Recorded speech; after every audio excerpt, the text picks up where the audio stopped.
Dans sa présence, tout peut arriver. Ce matin ici, tout dépend de votre foi. Si vous avez la foi comme les grains de s'élever, je ne pense pas que vous allez sortir tel que vous êtes entré. Comme je vous avais dit la fois passée, et aujourd'hui, ce sera le jour où mon père doit prêcher aujourd'hui.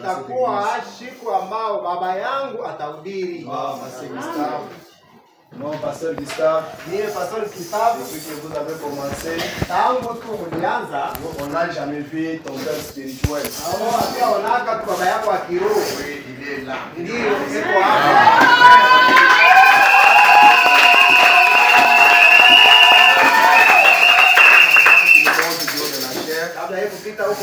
Nous allons chanter l'ancien évangile.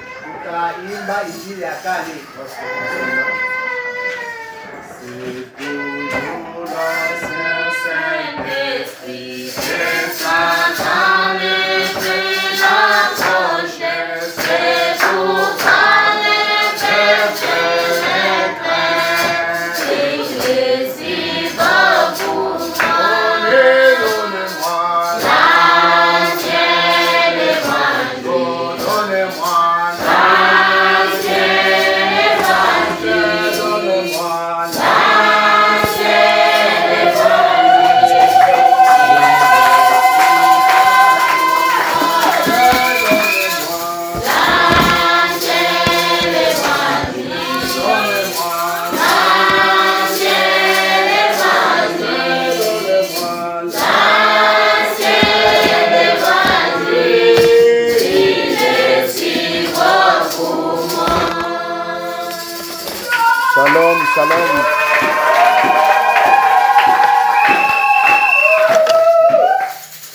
Je vous salue dans le nom du Seigneur Jésus-Christ. J'espère que vous allez bien. Est-ce que vous êtes en bonne santé? Levez la main, glorifiez le Seigneur.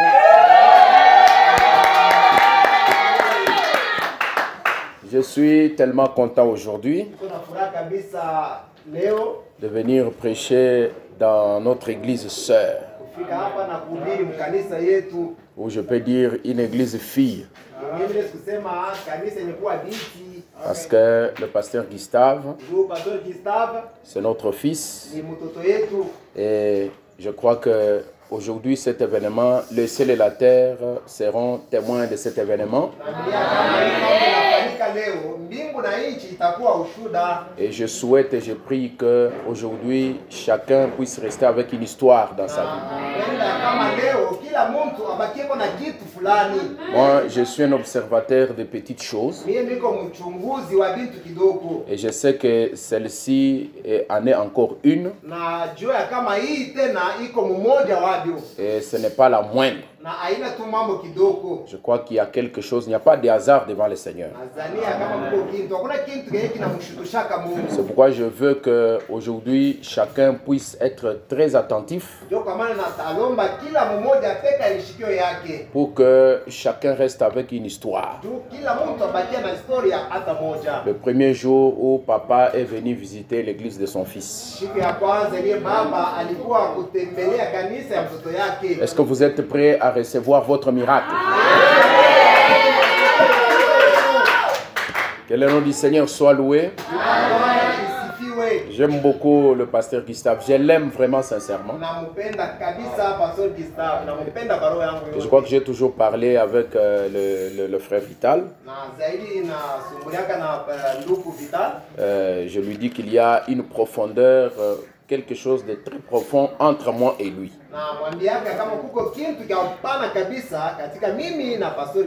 Et si je dis que je l'aime d'un amour agapao.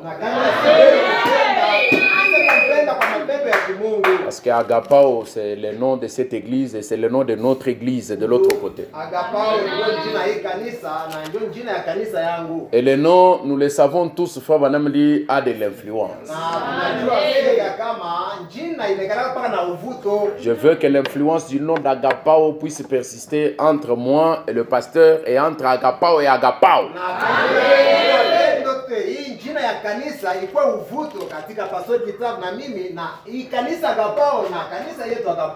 Avant de commencer, nous allons d'abord nous tenir debout et nous allons prier le Seigneur. Chacun va prier pour la parole de Dieu, pour que cette parole lui soit bénéfique et qu'il ne sorte pas d'ici mais réduit, et que Dieu puisse vous accorder votre bénédiction et la chose qu'il avait prévue pour vous aujourd'hui.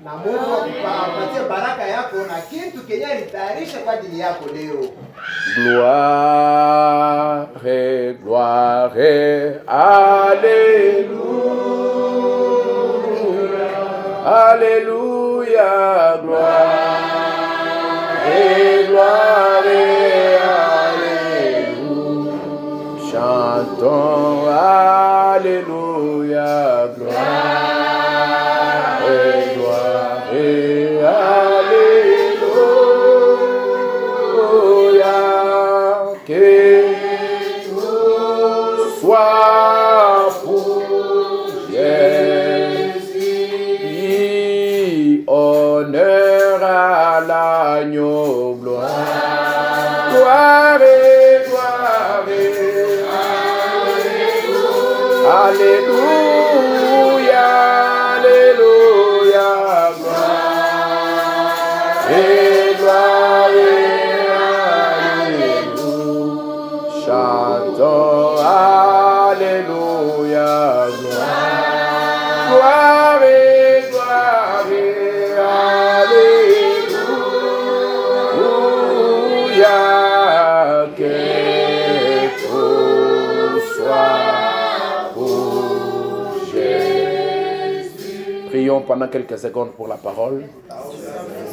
Seigneur Dieu, notre Père, nous sommes venus ici, non pas pour nous présenter nous-mêmes, nous sommes venus ici pour te présenter, toi, le Seigneur des Seigneurs, le Roi des Rois, le Maître des temps et des circonstances, le Créateur du ciel et de la terre, le donateur de tout don excellent. Nous venons à toi, Seigneur, sachant que tu es avec nous chaque fois que nous avons besoin de toi. Tu es présent et tu réponds toujours au rendez-vous. Ton peuple a quitté différents endroits pour venir ici, non pas pour venir se distraire, mais c'est pour venir écouter quelque chose qui va les bénir et bénir leurs âmes. Laisse-moi t'appeler en scène, comme toi-même tu l'as dit. Lorsque vous serez devant les gens, ne pensez pas de ce que vous allez dire, mais lorsque vous serez là devant, moi je pourvoirai des choses que vous allez prononcer, parce que le Saint-Esprit parlera à travers votre bouche. Maintenant, Seigneur, que je suis devant ce peuple, je n'ai pas un message spécial et particulier à leur donner, Seigneur, mais je sais que c'est toi qui vas parler, qui veut parler à ce peuple. Alors je te laisse la scène. Je veux que tu utilises tout simplement mon corps, mon esprit et mon âme comme étant des instruments entre tes mains pour que ce peuple puisse être béni. J'ai besoin de toi, Seigneur. Ce peuple a également besoin de toi. Et nous voulons que tu te glorifies parmi nous ce matin à travers le message qui sera annoncé et qu'à la fin, chacun dise, nos cœurs ne brûlaient-ils pas au-dedans de nous lorsqu'il était en train de parler avec nous là-bas à l'église. Seigneur, que ta présence soit ici, qu'il y ait un véritable contact entre le ciel et la chair, afin que ce même contact continue entre la chair et l'auditoire. Bénis-nous, Seigneur, à travers ta parole. Si quelqu'un est malade ici, je veux qu'avant la fin de la prédication, qu'il reçoive sa guérison au nom de Jésus. Si quelqu'un est venu avec un problème et qu'il soit affligé, je veux que toi, tu déploies tes grandes ailes, les grandes ailes de la même règle, et que tu puisses, Seigneur, étendre ta foi pour que, Seigneur, la solution sorte à travers la parole de Dieu. Amen. Sois au centre de tout ce qui sera dit et fait ici, pour que la gloire te revienne en toutes choses. Nous te demandons avec foi, sachant que tu nous as déjà exaucé, que tu es déjà ici, avec la foi que nous avons la conviction que tu es ici. Père, aide-nous et sois l'alpha et l'oméga pour commencer et terminer avec nous dans les noms puissants du Seigneur Jésus-Christ. Amen. Amen. Que Dieu vous bénisse. La profondeur qui est dans votre pasteur, je crois fermement que c'est la même profondeur qui est dans mon cœur. Parce que c'est la profondeur des choses d'en haut. Je crois que c'est cette profondeur-là qui a influencé même le nom d'Agapao. Amen. Alors, j'aimerais parler ce matin sur quelque chose.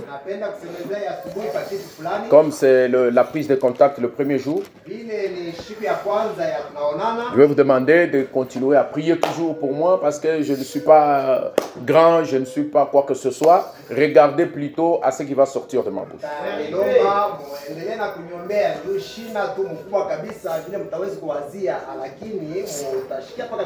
C'est le Saint-Esprit à travers une prédication qui peut vivifier la prédication. S'il s'agit de discours, nous n'avons pas de grands discours parce que nous n'avons pas fait beaucoup d'études.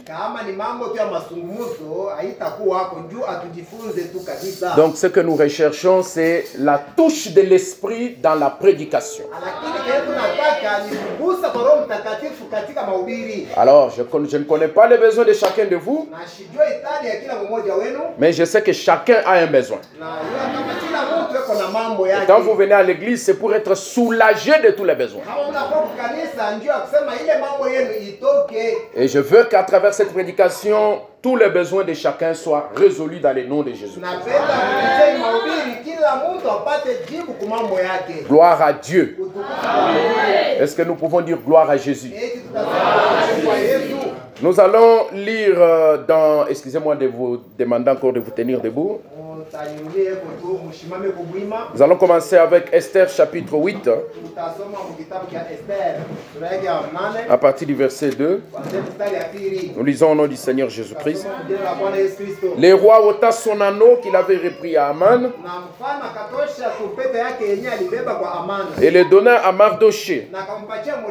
Esther de son côté établit Mardoché sur la maison d'Aman.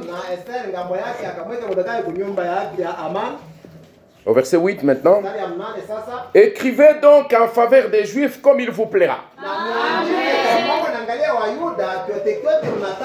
Au nom du roi. Et scellez avec l'anneau du roi. Car une lettre écrite au nom du roi et scellée avec l'anneau du roi ne peut être révoquée.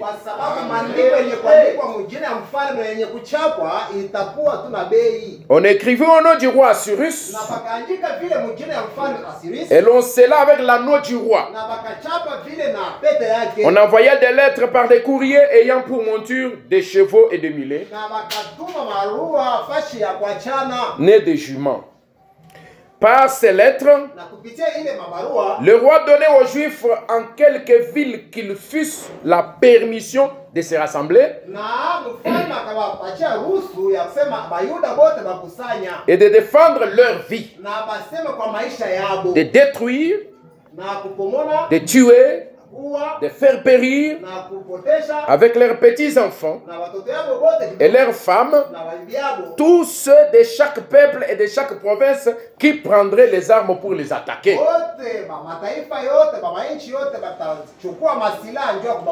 Et de livrer leurs biens au pillage. Ces lettres renfermaient une copie de l'édit qui devait être publié dans chaque province. Je suis au verset 13. Et informer tous les peuples que les Juifs se tiendraient prêts pour ce jour-là à se venger de leurs ennemis.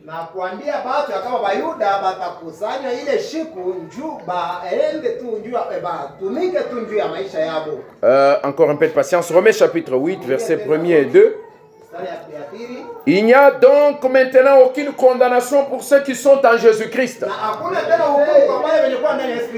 En effet, la loi de l'esprit de vie en Jésus-Christ m'a affranchi de la loi du péché et de la mort. Que le Seigneur Jésus-Christ bénisse la lecture de sa parole. Avec ce texte que nous venons de lire, nous allons essayer un peu de condenser, de parler dans quelques minutes sur le thème que j'ai intitulé Loi contre loi, pièce contre pièce. Loi contre loi, pièce contre pièce. C'est un thème dont j'ai reçu l'inspiration hier, ou je crois que c'était le jeudi. Mais j'ai réussi le développement, c'était hier. Amen. Alors, c'est ce thème que je veux vous parler ce matin dans quelques minutes, intitulé Loi contre loi, pièce contre pièce, et tiré principalement du livre d'Esther que je viens de lire. Je vais lire dans Exposé des états de l'Église, à la page 285. Frère Branham dit, Israël prenait la génisse rousse et la sacrifiait sur l'autel pour la rémission des péchés. Pendant une année, les péchés du coupable étaient couverts.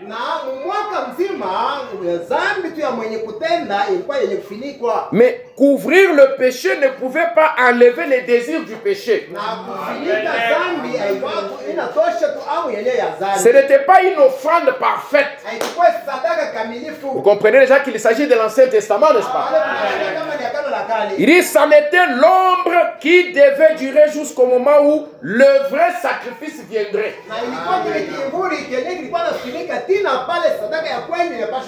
Donc ça c'était l'ombre, mais la réalité allait venir. Ainsi chaque année, l'homme devait offrir un sacrifice et chaque année il devait revenir. Parce qu'il avait toujours le même désir du péché. La vie de l'animal servait à expier le péché de l'homme. Mais comme le sang versé n'était pas le sang n'était que le sang d'un animal et que la vie sacrifiée n'était que celle d'un animal, cette vie ne pouvait pas revenir sur l'homme. La vie de l'animal ne pouvait pas revenir sur l'homme. Est-ce que vous êtes avec moi? Alors le frère Branham me dit, eh bien, et même si elle était revenue, elle n'aurait pas été utile. Par conséquent, quand Christ, le substitut parfait, a été offert et que son sang a été versé, alors la vie qui était en Christ est venue sur le pécheur, repentant. Le pécheur repentant. Et comme cette vie était la vie parfaite de Christ, juste et sans péché, les coupables étaient alors libérés, car ils n'avaient plus le désir de péché. La vie de Jésus était revenue sur lui. Frère Branham me dit maintenant, c'est ce que signifie Romains 8.2. Romains 8.2, c'est là où nous avons lu. Qu'est-ce que Romains 8.2 dit? Il dit, il n'y a donc maintenant, je suis au verset 1, aucune condamnation pour ceux qui sont en Jésus-Christ. En effet, la loi de l'esprit, l'esprit de vie en Jésus-Christ, m'a affranchi de la loi du péché et de la mort. Alléluia. Amen. Cette explication que Fouanan vient de donner, ça explicite Romains 8.2. Et Romains 8.2 parle de deux lois. Il dit, il y a d'abord la loi de l'esprit de vie en Jésus-Christ et la loi du péché et de la mort. Est-ce que vous êtes là? Et donc mon thème c'est loi contre loi. C'est-à-dire il y a une loi qui va dans un certain sens, mais pour évoquer à cette loi, pour s'attaquer à cette loi, il faut une autre loi. La loi du péché là, et par conséquent le péché provoquant la mort, pour contrecarrer cette loi du péché et de la mort, Dieu pourvoit à une autre loi. Et cette loi, c'est ce que Paul appelle la loi de la vie. Ou la loi de l'esprit. Souvent, vous avez assisté peut-être à des procès devant le tribunal. Certains d'entre vous ont déjà suivi à la radio ou à la télévision les procès devant les tribunaux. Et vous allez trouver que dans tous les deux camps, la partie adverse donne de loi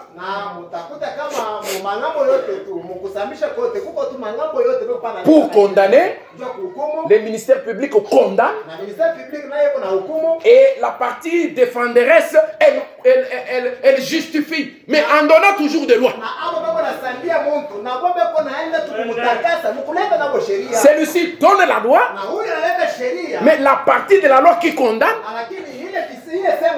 celui-ci aussi donne la loi, mais il donne la partie de la loi qui délivre. Mais ces deux lois-là, ce sont deux lois qui proviennent d'une même constitution, établie par le même chef. Est-ce que vous êtes avec moi? Mais seulement, lorsqu'on a un besoin, on utilise la partie de la loi qui correspond à notre besoin. Dans la même parole de Dieu, il y a des lois qui condamnent. Dans cette même parole, il y a la loi qui justifie. Comme moi je suis dans le besoin de la justification, j'ai choisi la partie qui me justifie. Alléluia. Dans cette parole, la loi dit, l'âme qui pêche, c'est celle qui mourra. Mais il y a une autre loi. C'est la loi de l'esprit. Et cette partie de la loi me dit que lorsque le sacrifice est versé, le sang est versé, il n'y a plus de condamnation pour tous ceux qui sont en Christ. En étant en Christ, je ne suis plus condamné.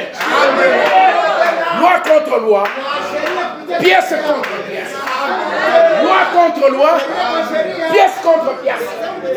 Quand Satan m'apporte la maladie, moi je lui apporte la puissance et la guérison.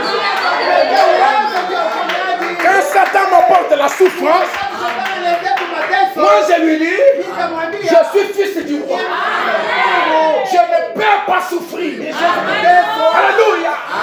Lorsque Satan m'apporte la tristesse, je lui dis, dans cette Bible, il y a la loi qui me donne la joie, qui me donne la détresse, qui me donne la célébration. Loi contre loi, pièce contre pièce. Gloire à Jésus. Amen. Alors revenons à notre histoire. Il s'agit d'un roi.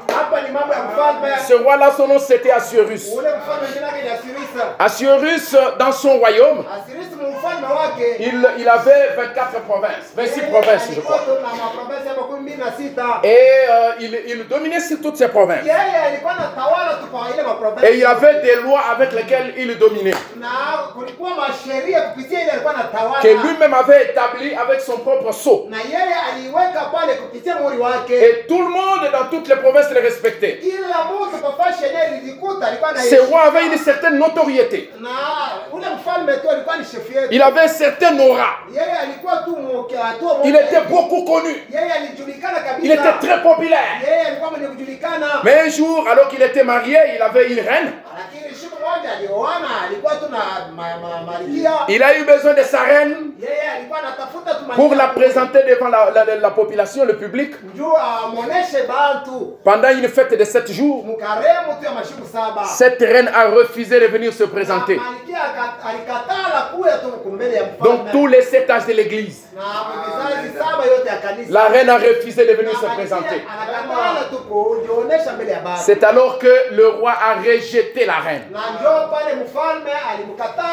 Quand le roi a rejeté la reine, il fallait maintenant que le roi choisisse une autre reine. Cette reine-là, ce n'était pas une femme qui devait tomber du ciel ou d'une autre planète. C'était une femme ordinaire, prise au milieu des autres femmes. Or, la femme, c'est le type de l'église. Est-ce que quelqu'un est en train de me suivre? Alors, c'est ainsi qu'on a rassemblé toutes les femmes du pays. Et ça devait être des filles vierges. On les a rassemblées parmi lesquelles se trouvait la fille ici, nommée Esther. Mais Esther était de la race juive. Et elle avait son oncle qui l'avait élevé, du nom de Mardoché. Parce que les parents d'Esther étaient morts pendant qu'elle était encore toute jeune. Esther est allée dans la cour royale. Elle était parmi toutes les autres femmes. Mais il y avait une particularité avec Esther. Esther avait reçu des conseils particuliers. Esther avait prêté oreille à un homme de bonne dignité. Esther appliquait les conseils qu'on lui avait donnés par son oncle Mardoché. Est-ce que vous êtes là? Quand Esther est arrivée dans la cour royale, là-bas il y avait des eunuques. Les eunuques, ce sont des gens qui ne peuvent pas mettre au monde. C'est un homme qui n'est pas comme les hommes. Donc on l'a placé comme ça. Et c'était des gens comme ça qui étaient placés pour pouvoir gérer toutes les femmes qui venaient dans la cour royale.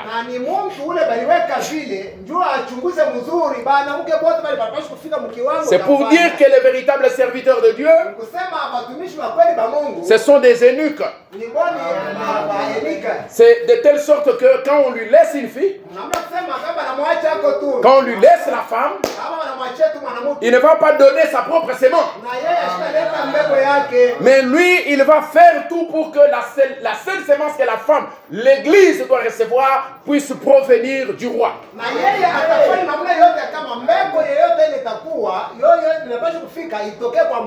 Est-ce que vous êtes là?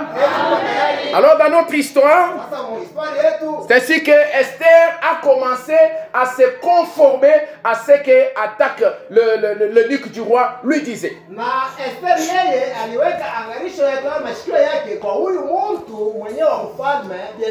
Elle écoutait les conseils. Et le roi lui disait, plutôt l'eunuque lui disait, si tu veux être choisi par le roi, regarde comment tu dois te comporter. Regarde comment tu dois agir. Regarde, il ne faut pas porter de tels habits. Ça va séduire les gens. Et le roi ne peut pas te choisir. Cela me rappelle une prédication de William Marion Branham.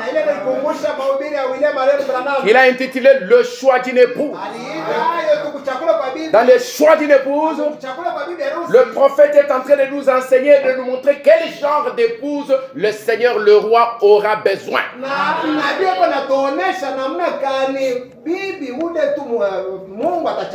C'est ainsi que Esther a reçu toutes ces instructions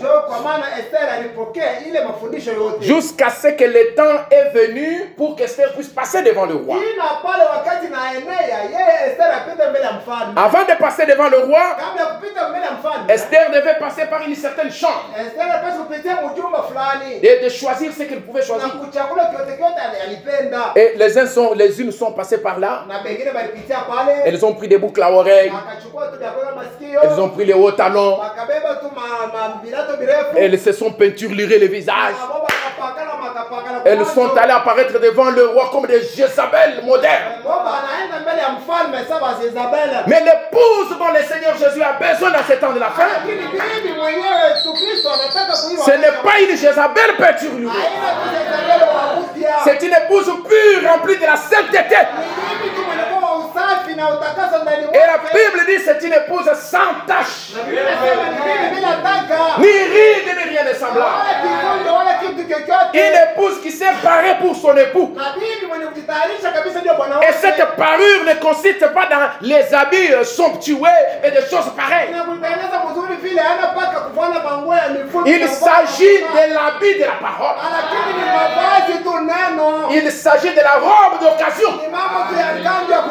Et cette robe d'occasion, c'est le baptême authentique de cette esprit dans votre âme. Est-ce que je peux entendre un amen? Voilà de quoi Esther s'était parée. Et le jour est arrivé. Quand elle s'est présentée devant le roi, le roi a aimé cette femme. Le roi l'a choisie comme étant sa reine. C'est cette épouse-là que notre Seigneur va choisir. C'est une épouse qui est sortie de l'église. L'église est sortie du monde Mais l'épouse sort de l'église. C'est une femme parmi les femmes. Mais qui aura la notoriété d'être une épouse du roi. Alléluia. Est-ce que vous dites amen? Esther a été couronnée reine. Elle est devenue populaire. Est-ce que vous êtes là? Elle est devenue une reine, c'est-à-dire l'épouse du roi. Alors nous avons un endroit que nous voulons atteindre. Mardoché, qui était l'oncle d'Esther, il travaillait dans la cour royale. Et il était comme une sentinelle à la porte. Un jour, il y a eu un homme connu du nom d'Aman qui est venu là. En passant, il a vu que Mardoché ne respectait pas les rites, les habitudes que lui voulait. Mardoché ne s'inclinait pas. Mardoché ne voulait pas faire l'idolâtrie. Parce que Mardoché savait que le seul Dieu adorable, c'est le Seigneur Jésus-Christ. Il ne pouvait pas s'incliner à l'adoration de l'homme. Est-ce que vous êtes là? Mardoché respectait son Dieu parce qu'il était d'une tribu, d'une race spéciale. Cette race-là qui avait ses propres lois, cette race-là qui avait ses propres habitudes.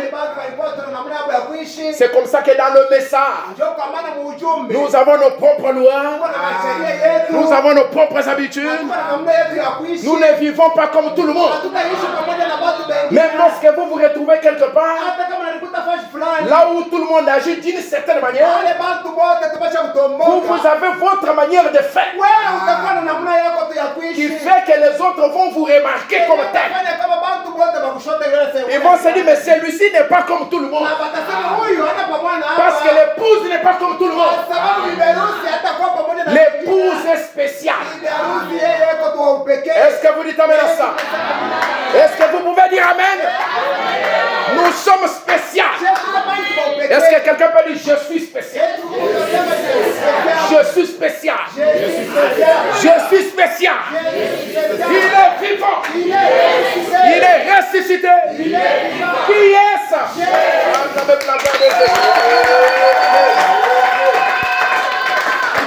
Mardoché était un échantillon du peuple de Dieu. Frère Madame dit, partout où un chrétien se trouve, il représente toute la nation chrétienne. Les actes que vous posez dans un endroit, cela représente toute la nation chrétienne. Si ce sont des actes de honte, on va dire, regardez comment les branhamistes font. Regardez comment les branhamistes agissent. C'est pourquoi vous devez être conscient partout où vous vous retrouvez, faites les choses comme le message le prescrit. Agissez de sorte à donner honneur au message que vous avez cru. Parce que vous êtes croyant du message, croyant de Malachie 4. Alors à cause de ces comportements-là, à cause de l'agissement de Mardoché, qui était un échantillon du peuple de Dieu, Aman s'est fâché. Il a dit, comment sait-on? Ne s'incline pas devant moi comme tout le monde s'incline. Qu'est-ce qui se passe avec lui? Il est allé découvrir que Mardoché était juif. Alors il est allé dans sa maison. Il a conçu un complot. Il a dit, si je tue Mardoché seul, ça sera tellement minime. Ça ne va pas être vraiment frappant. il faut que je puisse tuer tout le peuple de Mardoché. Je ne me reposerai pas jusqu'à ce que Mardoché, son peuple, soit mort tous. Un complot contre le peuple de Dieu. Et le diable conçoit des complots contre le peuple de Dieu tous les jours. Mais nous savons que peu importe la taille du complot, le Saint-Esprit finira par remporter la victoire. Il y a un complot en cours contre l'épouse en général. C'est ce qu'on appelle la Confédération mondiale des églises.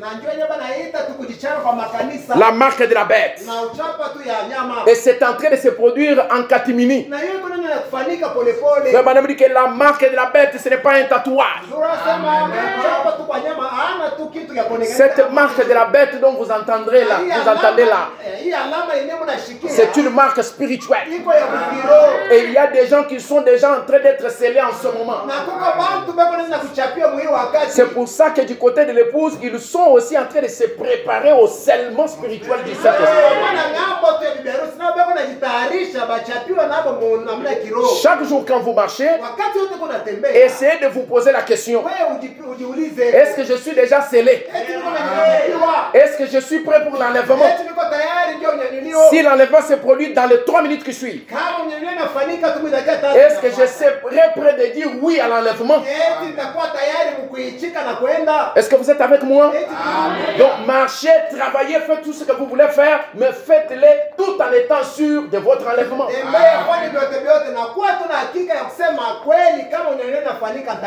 À cause du complot qui est en train de se produire, le diable est fâché. Parce qu'il sait que bientôt là, il sera jeté en enfer. Et il ne veut pas mourir tout seul. Il veut mourir avec tout le monde. C'est pourquoi dans le monde dans lequel nous vivons et le temps dans lequel nous sommes en train de vivre, c'est un temps très dangereux. Nous devons marcher en étant souples. Les pièges sont partout. Même dans les travaux que nous sommes en train de faire, le diable a placé des pièges. Le diable déshabille les femmes pour faire tomber les enfants de Dieu. Le diable, il met de la musique mondaine partout pour abîmer l'atmosphère. Le diable entre même dans vos téléphones pour créer une sorte de distraction. Le diable est en train de former un projet, un complot macabre contre les enfants de Dieu. Il occupe votre temps. Il peut vous prendre tout votre temps à chatter sur Facebook, dire bonjour, salut aux gens pendant 2 heures, 3 heures. Le temps que vous ne pouvez pas prendre à lire la Bible.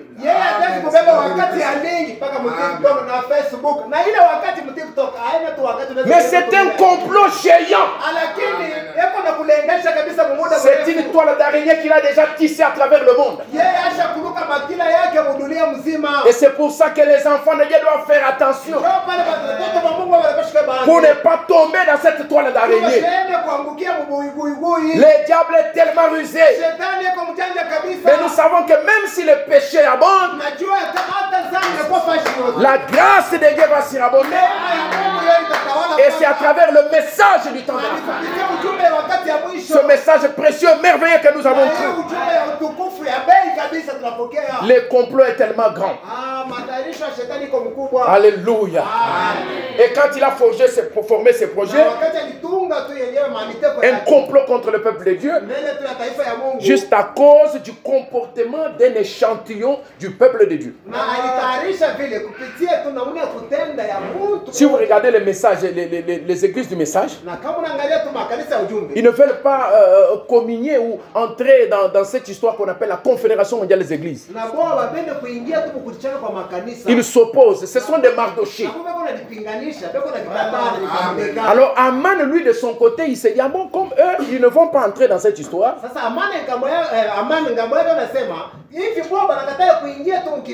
Nous allons conduire notre projet jusqu'à ce que personne ne va acheter ni vendre sans avoir la marque.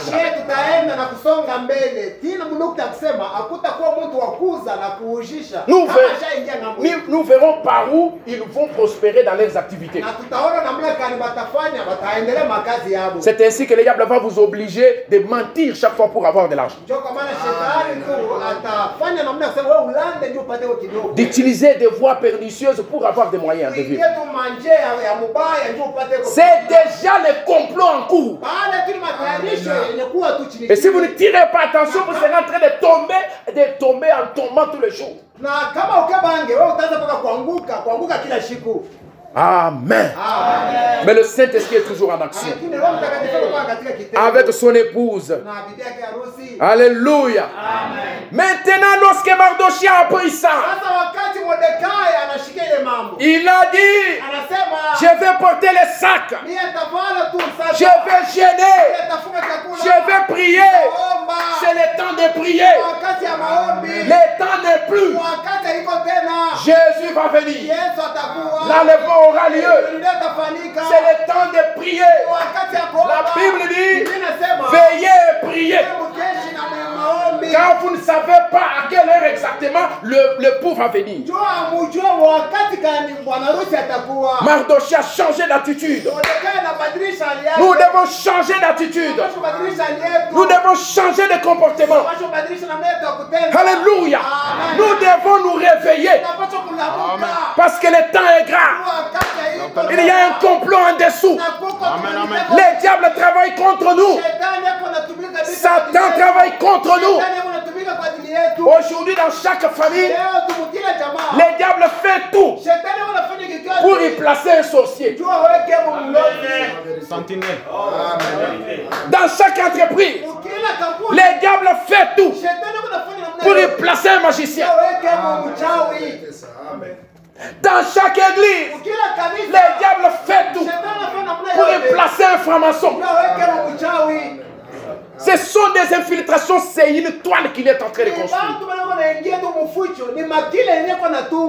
Et du côté de l'épouse, au lieu que l'épouse soit aussi éveillée, l'épouse s'endort. Ne dormez pas. Réveillez-vous. Il y a un complot. Le temps est grave. Le temps est grave. Il y a un complot. Et quand Aman veut forger son complot, il entraîne le roi dans son complot. Parce qu'il sait que rien ne peut être exécuté à travers le royaume sans qu'il y ait une loi. C'est alors qu'il présente une idée au roi. Pour que le roi puisse approuver ça. Il dit, il existe un certain peuple dans ton royaume ici. Il est insignifiant. Il a ses propres lois. C'est un peuple qui ne respecte aucun de tes lois. Ils ne font pas les choses comme tout le monde. Ils ne s'associent pas à tout le monde. Ils sont toujours séparés. Ils agissent d'une manière différente. Alors nous essayons de les envoûter, mais ça ne marche pas. Nous essayons de les maîtriser, ça ne marche pas. C'est pourquoi il faut que tu fasses une loi. Amen. Et le roi dit, d'accord Mardochée, prenez mon anneau, tu écris tout ce que tu voudrais. Ah, Mardochée dit, voilà, c'est ça l'occasion que je cherche. Et il prend le stylo, il commence à écrire. Tel condamné, tel maudit, tel maladif, tel pauvre. Celui-ci, même s'il fait quoi, il n'aura jamais un capital de $1000. Mardochée écrit tout ça.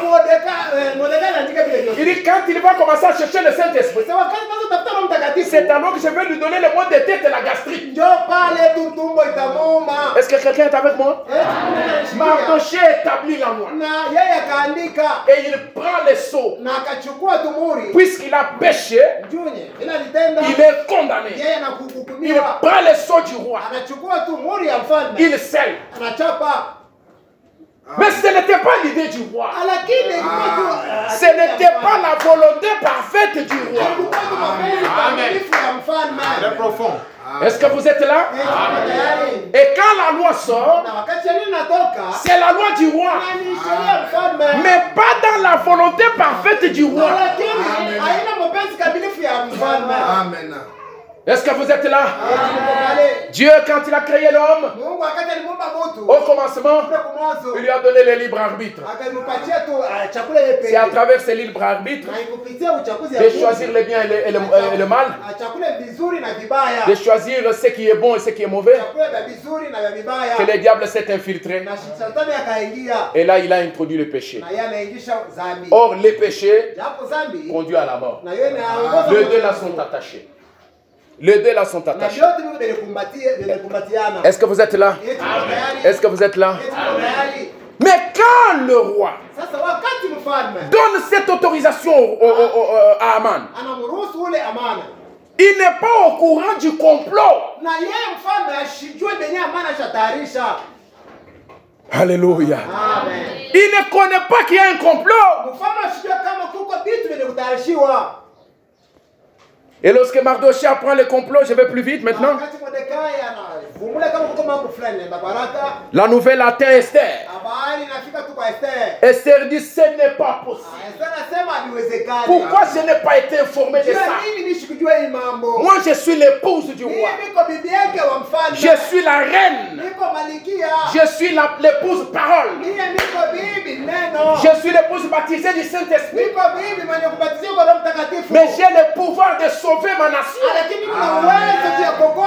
J'ai une parole à prononcer pour sauver mon pays, pour sauver ceux de ma race, pour sauver l'église.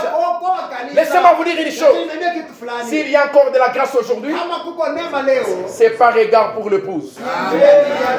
C'est parce que l'épouse n'est pas encore enlevée. C'est parce que l'épouse est encore sur la terre. C'est à cause de cela qu'il y a la grâce. Dès que l'épouse est enlevée, le Seigneur va tourner les dos contre les nations. Et il va se tourner vers les Juifs pour le réveil des 144 000. Le Saint-Esprit va aller de ce côté-là. Et il va sceller 144 000 qui vont entrer dans la gloire de Dieu. Alléluia. Et cette période-là n'est plus pour longtemps. Amen. Esther dit, gêné pour moi. Pendant 3 jours. Le 3e jour, je vais aller me présenter devant le roi. Je vais parler au roi. Malgré que c'est interdit d'entrer chez le roi. Mais moi, je vais entrer chez le roi. Esther se prépare. Elle s'habille. Elle met des vêtements royaux. Elle se présente dans la cour intérieure. Ça, c'est le signe du courage et de la foi. La foi donne le courage. La foi ne donne pas la peur. Si vous avez la foi, vous n'avez pas peur. Si vous avez la foi, vous avez le courage. Si vous avez la foi, vous avez l'autorité. Elle se présente elle-même. Elle dit, si je dois mourir, je mourrai. Mais à cause de mon père, je vais défendre mon père. Elle se présente devant lui. Et le roi regarde Esther. La Bible dit, elle a trouvé grâce à ses yeux. Puisses-tu trouver grâce aux yeux de l'Éternel ce matin. Que Dieu te voie belle. Que Dieu ne regarde pas tes péchés. Qu'il te pardonne. Et qu'il te reçoive dans son royaume. Le roi regarde Esther. Il est frappé de l'amour. Un coup de foudre amoureux a frappé le roi. Il a a dit, bien sûr, qu'en se présentant devant moi, elle mérite la mort. Mais j'ai le sceptre royal. J'ai la grâce entre les mains. Le roi lui présente le sceptre. Esther saisit le bout du sceptre. Et il demande à la reine, Reine Esther, que veux-tu que je fasse? C'est ce que le Seigneur te demande ce matin. Que veux-tu que je fasse? Même si c'est la moitié de mon royaume, même si c'est mon pouvoir, l'autorité, je vais te le donner. Parce que tu es co-héritière avec Jésus sur son trône. L'autorité qui était en Dieu a été déversée dans l'Église, dans le Fils. Et ce qui était dans le Fils a été déversé dans l'Église. Il y a le pouvoir de prononcer la parole. Et cette parole s'accomplit. Oh, je me sens très bien. Gloire à Jésus. Alléluia. Merci Seigneur. Esther dit, si c'est la clé au roi, que le roi et Aman se présentent dans le banquet que je préparais.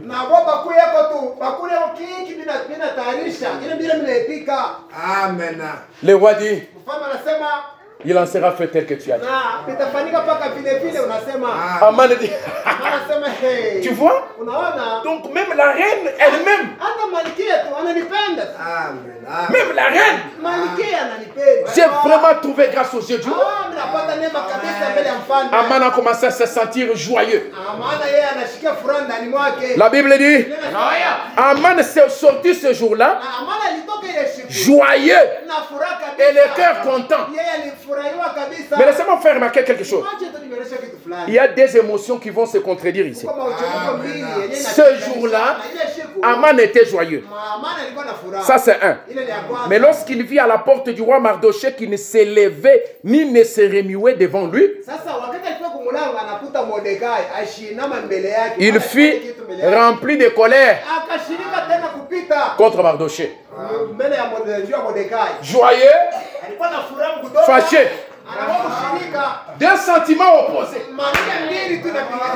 C'était le premier signe de sa déchéance. Alléluia. Joyeux, fâché. Ce matin, le diable est joyeux, mais il est aussi fâché. Deux sentiments opposés. Aman est joyeux et il arrive ici, il est fâché parce qu'il sait très bien que maintenant là, nous allons lui arracher la viande entre les dents. Il a même déjà senti le goût de la viande. Mais dans quelques minutes qui vont suivre, sa viande lui sera arrachée. Tu seras délivré. Toi, tu seras délivré. Tu vas être délié. Tu vas prospérer. Tu vas être béni. Tu seras victorieux. Alléluia. Donc il pensait que l'appel de la reine, c'était quelque chose, un bon signe. Et pourtant la reine avait aussi formé un projet. Son invitation, c'était un projet. Projet contre projet. Aman fait un projet. La reine fait aussi un projet. Laissez-moi vous dire l'épouse de Jésus. Former des projets. Forger des projets. Les projets que vous faites, c'est les projets de la bénédiction. Les projets de la prospérité. Les projets de la guérison. Qu'est-ce que cela veut dire? Que votre attitude change. Votre situation changera. Est-ce que vous êtes là? Un projet contre projet. Alléluia. Alléluia. Aman rentre à la maison, joyeux, fâché. Il arrive chez lui à la maison, il dit à son épouse, la reine m'a invité. Nous allons fêter avec le roi. La reine m'a invité. Je suis l'homme le plus puissant du royaume. Laisse les diables se taper la poitrine. Mais bientôt là, les petits David va les renverser. Il sera rasé dans un rien de temps. Jésus est vivant. Il est réel. Il est ici en ce moment. Il te voit, il voit même ton cœur. Il connaît les besoins que tu as. Si c'est le Saint-Esprit, tu peux le recevoir à tout moment. Si c'est la bénédiction, qu'elle soit matérielle ou spirituelle, pendant que je prêche, elle est en train de tomber sous forme de la pluie. Cette église va recevoir une révolution totale. Je veux qu'à mon départ, dès que je quitte ici, que le Saint-Esprit commence à agir d'une manière spéciale. Parce que je vous aime. J'aime votre pasteur. Et je veux que vous puissiez prospérer. Je veux que vous puissiez vous développer. Que la pluie de bénédiction tombe sur vous. Alléluia. Fini le temps de la médiocrité. Fini le tâtonnement. Maintenant, le diable va se rendre compte qu'il a attaqué la mauvaise personne. Une personne qu'on n'attaque pas. Une personne intouchable. Alléluia. Merci Seigneur Jésus. Amen. Quand on arrive chez lui à la maison, il rapporte la situation de ce qui s'est passé au palais. Il rapporte la situation positive. Puis il vient dire, mais il y a seulement un petit bémol, c'est que ce monsieur-là, nous les piégeons. Nous plaçons même des femmes devant lui. Il ne tombe pas. Nous lui envoyons toutes sortes de malédictions dans la sorcellerie. Mais il ne tombe pas. Je suis content. Parce que la reine m'a invité. Mais je suis fâché. Parce que ce monsieur-là, je ne suis pas content de son existence. Le diable n'est pas content de ton existence. Son objectif, c'est de te disparaître. Mais son projet sera piétiné ce matin. Et les gens lui disent, mais ce monsieur-là, pour moi, je vois que il faut établir une potence pour le crucifier. Amen dit, oui. Ce que tu dis là, c'est vrai. Tel. Établissez une potence là-bas. Il est là comme ingénieur avec le Motorola. Il lui donne des codes. Ah oui, tapez maintenant comme ça. Là-bas, vous voyez un peu là. Faites que ça soit un peu plus haut encore. Pour que quand il va tomber, que le cou puisse se couper bien. Quelques minutes après, le téléphone sonne. Intendant, on te cherche pour le deuxième jour de la fête. Tiens, vous avez vu. Vous avez vu, non? Ça, c'est le président lui-même qui me téléphone. Bientôt, là, nous entrons dans la fête. Ok, chauffeur, allez, venez. Aman entre dans sa voiture. Il arrive à la présidence là-bas. Et il passe. Il entre. Les soldats sont en train de respecter. Mais la potence qu'il avait préparée pour Mardochée, il ne savait pas que c'était la préparation de sa propre mort. Il ne savait pas que c'était l'auto-préparation de l'automort.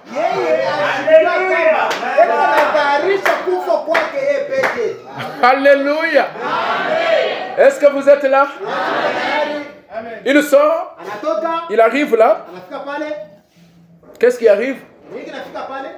Ce jour-là, le roi avait manqué le sommeil. C'est Dieu en train de préparer les éléments. Il part chez le roi, il lui frappe de l'insomnie. Il tourne dans ce sens. Dieu dit, toi, lève-toi. Il faut que tu puisses savoir ce qui est en train de se passer. Il dit, bon, lisez-moi les livres de chroniques. Tout ce que vous avez fait de bon est écrit dans un livre de chroniques. Si votre argent se trouve dans les ciments qui est ici, c'est écrit quelque part. Laissez-moi vous dire, ce ne sont pas des slogans. Moi, j'ai vécu ça. Et j'ai vu ça tous les jours. Tout celui qui fait quelque chose pour le royaume de Dieu, Dieu finit toujours par les récompenser. Dieu finira par vous honorer. C'est pourquoi ne retenez pas ce que vous avez. Le peu que vous avez là, mettez-le à disposition du royaume de Dieu. Oh non, j'ai peu. Oh, je n'ai rien. Si tu n'as rien, on va te ravir même ce que tu as. La Bible dit ça. C'est Jésus qui dit. À celui qui n'en a pas, on lui ravira ce qu'il a. Mais écoutez cette phrase-là, c'est comme si c'était une contradiction. À celui qui n'en a pas, on lui ravira ce qu'il a. C'est qu'en réalité, il a quelque chose. Mais c'est son attitude qui lui fait croire qu'il n'a rien. Non, il n'y a personne qui manque. Vous avez quelque chose. Le peu que vous avez là, utilisez-le pour le royaume de Dieu. Est-ce que vous êtes là? Est-ce que vous dites amen à ça? Et cela reste écrit dans un livre. Et frère Branham me dit, Dieu ne reste redevable à personne. Il va vous payer. Tôt ou tard, il va vous payer. Amen. Et le roi commence à écouter. On est en train de lire. On lit. On lit. On arrive sur Mardochée. Il sauva le roi. Lorsqu'on voulut tuer le roi, Mardochée sauva le roi. Le roi dit, stop. Qu'est-ce qu'on avait fait à ce Mardochée-là? Rien. Qui est là-bas dans la cour? On lui dit, c'est Aman. Aman, viens.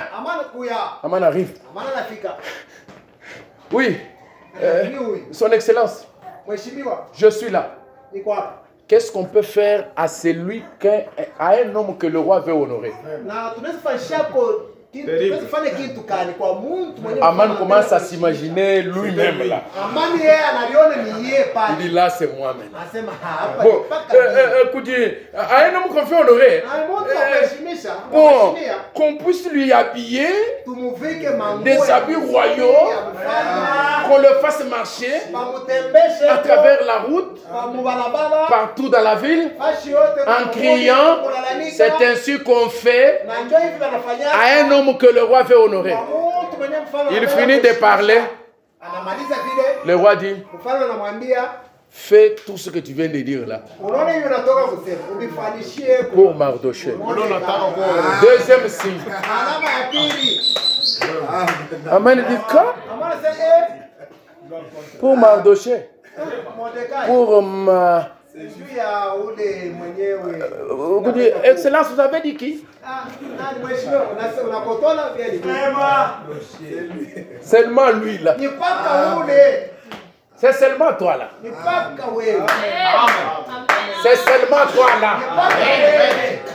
Alléluia. C'est de toi qu'il est question ce matin. Je ne suis pas en train de vous relater des histoires. Ici nous sommes à Lubumbashi, à Kamasaka, devant Agapao Tabernacle, devant toi là.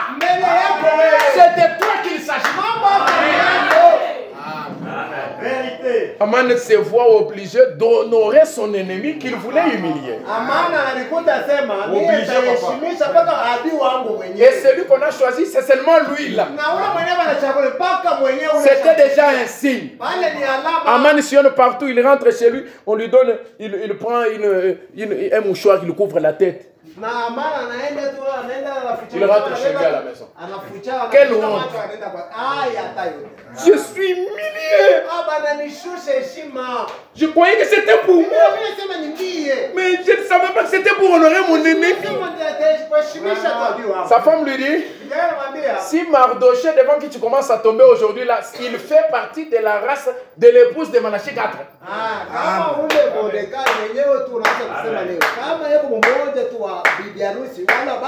Tu vas tomber devant lui. Je crains que ce soit le temps de ta chute. Le deuxième jour, ils arrivent à la fête. Ils sont là assis. Le roi dit, bon, maintenant Esther, tu peux me dire maintenant ton besoin. Il dit, Esther dit, si j'ai trouvé grâce aux yeux du roi, accorde-moi la vie. Accorde-moi la vie. Voilà ma demande. Sauve mon peuple. Voilà mon désir. Accorde-moi la vie. Accorde-moi la vie. Sauve mon peuple. Le roi dit, mais de quoi tu parles? La reine Esther dit, l'oppresseur, l'ennemi, c'est Aman, ce méchant. Aman fut saisi de terreur.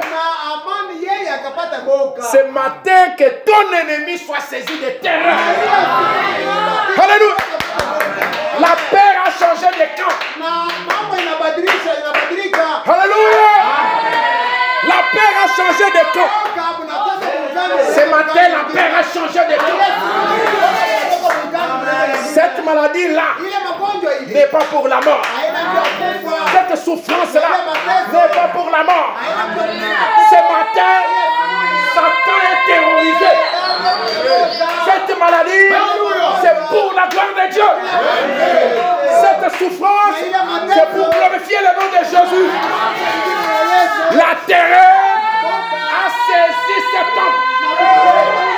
Frère Branham dit, l'heure vient où Dieu obligera les morts à se prosterner devant ces gens qui sont remplis du Saint-Esprit. C'est cette heure-là maintenant. C'est le temps de la manifestation du Fils de Dieu. C'est le temps de l'adoption. C'est le temps où les fils de Dieu doivent briller comme des étoiles. Les étoiles en train de briller, de répandre la lumière, de répandre la gloire, de répandre la vie. C'est ce temps-là. Alléluia. Le roi se lève. Il est tellement fâché. Il part en dehors de la cour. Il est là tellement énervé. Et Aman profite de l'occasion. Il part se prosterner devant l'épouse. Elle saisit la reine. Sauve-moi. Sauve-moi. C'est lui qui voulait périr. C'est lui qui voulait faire périr. C'est lui qu'on va faire périr. Alléluia. Alléluia. Le roi rentre. Il trouve Aman. Il dit Aman, tu vas encore violer l'épouse. Alléluia. Alléluia. Le procès a changé. Alléluia. L'accusateur est accusé. L'accusateur est accusé.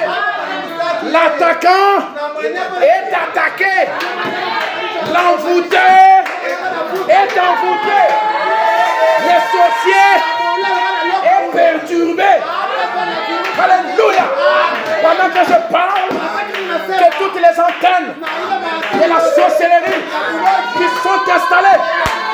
vos maisons. J'envoie le feu. Toutes les caméras de surveillance qui sont installées dans vos maisons, j'envoie le feu dans vos maisons pour brûler toutes ces caméras. Que les diables soient troublés, qu'ils soient perturbés dans le nom de Jésus. Tout ce que le diable avait installé au sol, dans les toits, dans les murs, je commence par vos maisons. Que le feu du vent pénètre la vos maisons. Qu'il pénètre la vos maisons. Dans le nom de Jésus. Même si vous avez laissé quelqu'un malade, je connais mon Dieu. Je sais de quoi il est capable. Alléluia. Dans le nom du Seigneur Jésus, que le feu divin aille toucher là où il y a la maladie et guérisse cette personne. Au nom de Jésus. Amen. Alléluia. Pour vous qui êtes ici, ne vous permettez pas de sortir ici sans avoir obtenu une loi contre la loi. Sans avoir obtenu une pièce contre pièce. Alléluia. Aman avait établi la loi. Et maintenant, Aman a été pendu. L'ennemi a été neutralisé. Et après ça, la loi qu'Aman avait établie a continué toujours à travailler. Et la date prévue était en train d'approcher. C'est en ce moment-là qu'il faut s'asseoir et trouver une autre loi. Alors on se pose la question. On se dit, la loi que le roi lui-même a établie, écrite avec le sceau royal, on ne peut pas la révoquer. Amen. Qu'est-ce qu'on va faire? Parce que c'est déjà publié qu'au mois d'Adar, au mois d'Adar, le 13e jour, on va tuer tous les juifs. En telle date, au 9e mois, on va neutraliser toute la vie des enfants de Dieu. Maintenant, qu'est-ce que nous allons faire? Qu'est-ce que nous allons faire? C'est alors qu'une résolution a été trouvée. Il fallait une autre loi. Une loi contre une autre pour relever les défis. La première loi qui est allée, c'était pour tuer les enfants de Dieu. Et la deuxième loi, qu'est-ce qu'elle dit? Je suis au chapitre 8, verset 11. Par cette lettre, les droits donnés aux Juifs en quelques villes qu'ils fussent la permission de se rassembler, de défendre leur vie, de détruire, de tuer, de faire périr avec leurs petits-enfants et leurs femmes, tous ceux de chaque peuple, de chaque province, qui prendraient les armes pour les attaquer et délivrer leurs biens au pillage. Alléluia. C'était la seconde loi qui devait contrecarrer la première loi. Mais toutes les deux lois établies par un seul roi. Il fallait provoquer la création d'un nouvel article dans la Constitution. Est-ce que vous êtes avec moi? Il fallait provoquer une nouvelle loi avec le sceau royal toujours. Et quand on a fait ça, il fallait les pièces. On a fait les pièces. On a multiplié les pièces. On les a dispatchées à travers tous les royaumes. Ces pièces-là, vous savez, quand on classe les pièces dans un classeur, le dossier, le premier dossier vient se positionner comme ça. Le deuxième, l'autre qui vient après, il vient couvrir le premier. Est-ce que vous êtes là? c'était une pièce contre une autre pièce. Alors, la pièce qui devait être d'actualité sur la table, ce n'était pas la première pièce. C'est la deuxième pièce qui était mise à jour. Est-ce que vous êtes avec moi? C'était une mise à jour. Alors, les gens qui étaient restés archaïques, ils allaient être tués comme des mouches. Il fallait faire une mise à jour. Est-ce que quelqu'un est avec moi? Il fallait suivre les nouvelles informations. Et pourtant, une autre information venait de tomber depuis la radio céleste. Cette nouvelle information, elle donnait le pardon. Parce que Christ étant élevé à la croix, le pardon de tous nos péchés était offert à tous celui qui voulait. C'est ainsi que le péché est la première loi du péché et celui de la mort devait être couverte par la loi de la grâce. Loi contre loi, pièce contre pièce. Est-ce que vous êtes avec moi? La loi c'était le péché. La pièce du péché c'était la mort. La nouvelle loi c'était l'esprit. Le Saint-Esprit. Et la pièce de cette nouvelle loi c'était la vie. La mort, le péché, le Saint-Esprit. Est-ce que vous êtes là? Donc le Saint-Esprit contre le péché, la vie contre la mort. Chacune de ces lois a sa pièce. Est-ce que vous dites amen? La deuxième loi a sa pièce. C'est la vie. Dans la vie, il y a la guérison. Dans la vie, il y a la victoire. Dans la vie, il y a la sainteté. Dans la vie, il y a tout ce que vous cherchez. Ce matin, tout peut être possible. Alléluia. Et ces pièces-là, ce sont des pièces à conviction. Ce sont des pièces à conviction. Si Jésus est ressuscité des morts, la preuve qu'il est ressuscité des morts, c'est son action. Ce sont ses œuvres. C'est pourquoi je vous dis ce matin, si réellement Jésus est ressuscité et qu'il n'est plus dans la tombe, qu'il est sous la forme de l'esprit, ce matin dans cette église, qu'il n'y a aucune maladie qui sortira d'ici. Toujours malade. Tout celui qui est malade, soyez guéris. Au nom de Jésus, c'est pièce contre pièce, loi contre loi. Est-ce que vous êtes avec moi?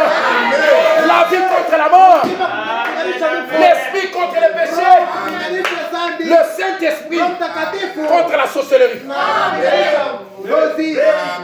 Amen, amen. Pièce contre pièce. Guérison contre maladie. Joie contre tristesse. Fête contre tristesse. Est-ce que quelqu'un est là? C'est la foi contre l'incrédulité. L'allégresse contre la désolation. La célébration contre le deuil. Vous avez longtemps pleuré. Je suis venu avec une bonne nouvelle pour vous dire, Jésus est vivant. Jésus est vivant. Alléluia. Jésus est vivant. Et il est ici sous la forme de l'esprit. Merci Seigneur. Il est ici pour voir des visions. Alléluia. Il est ici pour discerner ce que tu as. Il est ici pour révéler les secrets. Il est ici pour te donner la délivrance. Alléluia. C'est pourquoi même si tu étais dans une prison, Dans le nom de Jésus-Christ. Que cette prison se brise. Vous pouvez penser que je fais des déclarations. Mais ce sont des réalités qui sont en train de se produire. Si tu as foi, tu verras la main de Dieu. Si tu as foi, à partir de demain, le premier signe que tu vas voir, c'est que tu vas vendre plus que tu n'as jamais vendu. Le premier signe que tu vas voir, à partir de demain lundi, si tu es chauffeur, motard, quoi que ce soit, tu vas avoir un contrat. Dans le nom de Jésus. Peu importe là où vous êtes là, juste dans votre domaine là, c'est loi contre loi, pièce contre pièce, victoire contre défaite. Recevez la bénédiction, recevez l'élévation, recevez la gloire. Que cette église soit élevée, que cette église, qu'on parle de vous partout, que cette église change de trajectoire, que cette église secoue ses quartiers. Je suis en train de donner des pièces contre pièces. Je donne la loi contre loi. Est-ce que vous appuyez ça? Il y a un référendum. Et ce référendum, c'est vous qui devez dire amen. Dans ce référendum, c'est ça votre oui pour accepter la nouvelle loi. Fini la loi de la médiocrité. Cette pièce-là, nous la déchirons. Nous voulons une nouvelle marche pour cette église. Je dis bien, nous voulons une nouvelle marche pour cette église. Nous disons que Jésus, le Dieu du ciel, il s'installe ici. Il installe une pylône. Il antenne dans ces quartiers. Au nom de Jésus.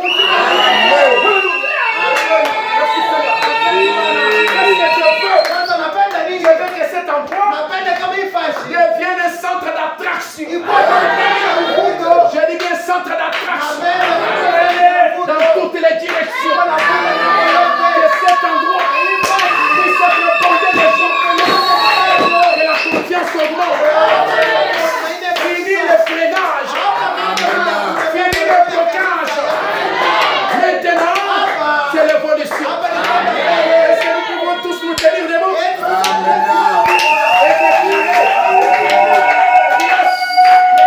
Contre pièce. Pièce contre pièce. Pièce comme ça. C'est une conduite. Pièce contre pièce.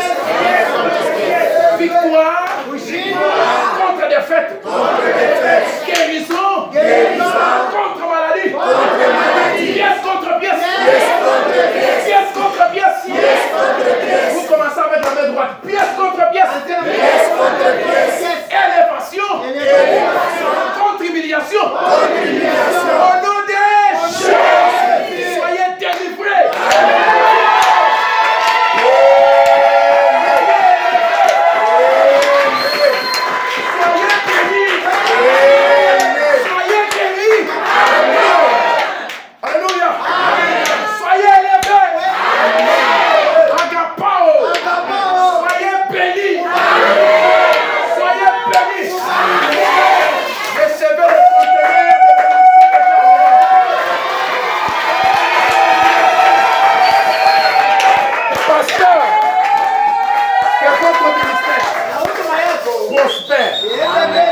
Que votre ministère aille de l'enfant. Tous les blocages soient enlevés, soient chassés. Au nom de Jésus, on doit parler de cette église. Ça doit être une référence. Et laissez-moi vous dire, il n'est plus question d'avoir peur. Frère, travaillez, allez dire aux gens. Parce que vous pouvez dire amen.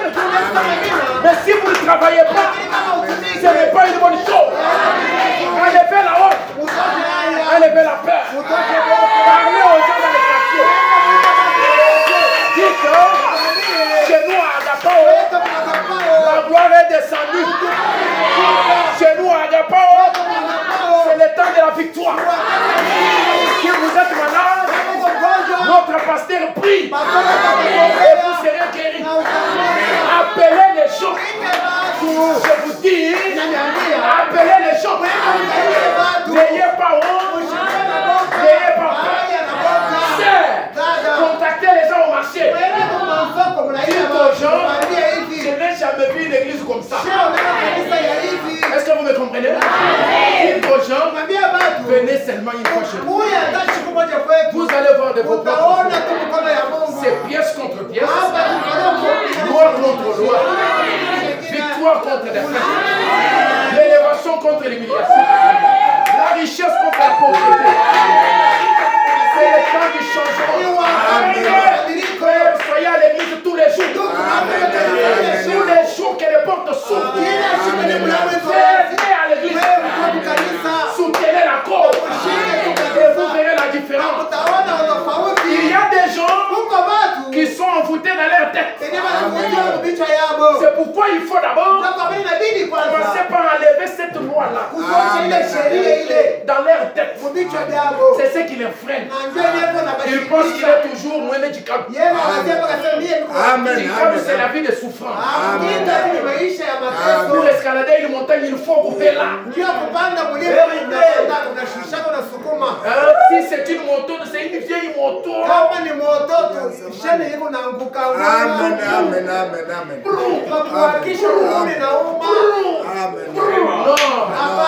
Aujourd'hui, nous sommes dans le temps où nous appuyons le bouton et ça s'allume.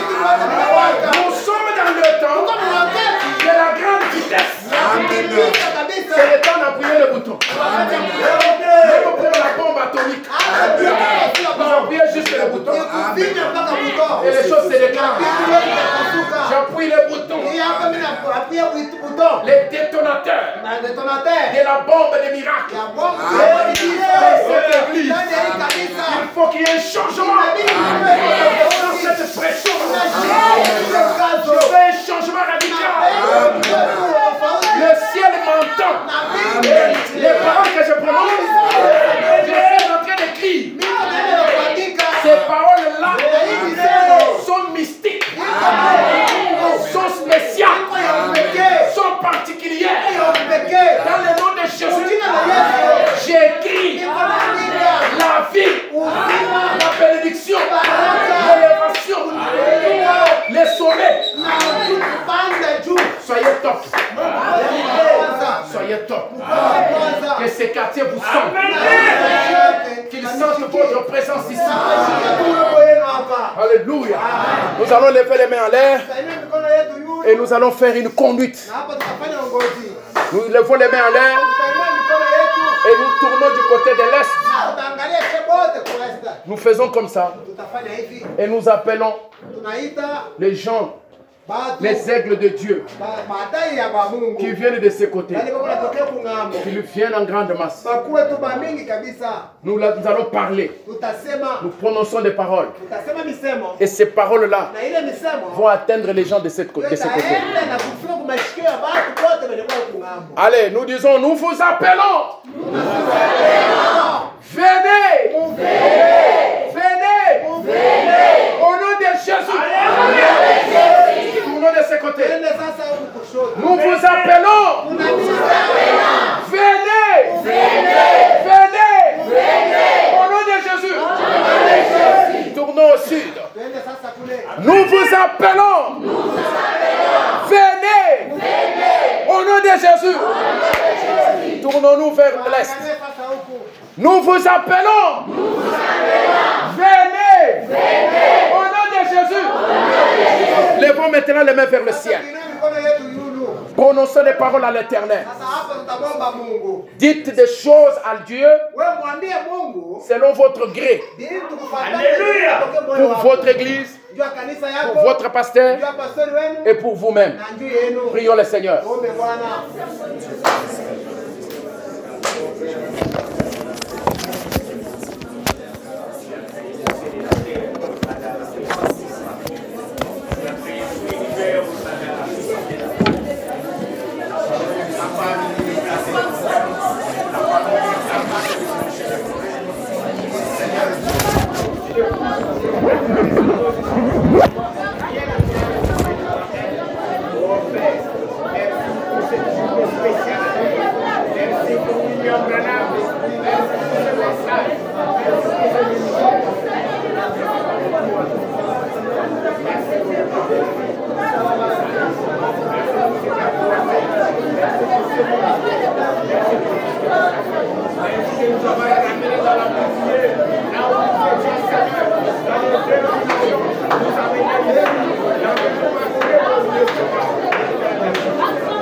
Suivez maintenant.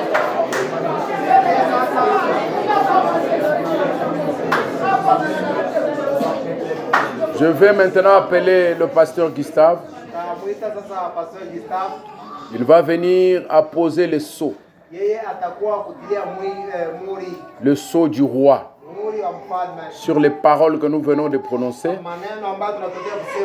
et sur la prière que vous venez de faire.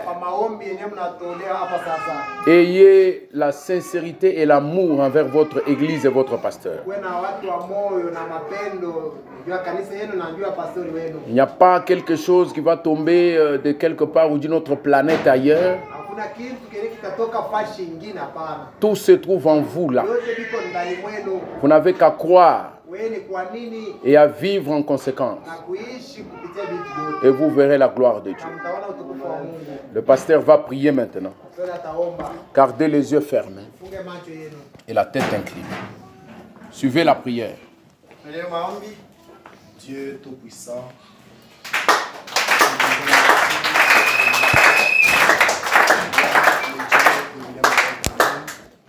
car tu as rendu ce jour possible, Seigneur.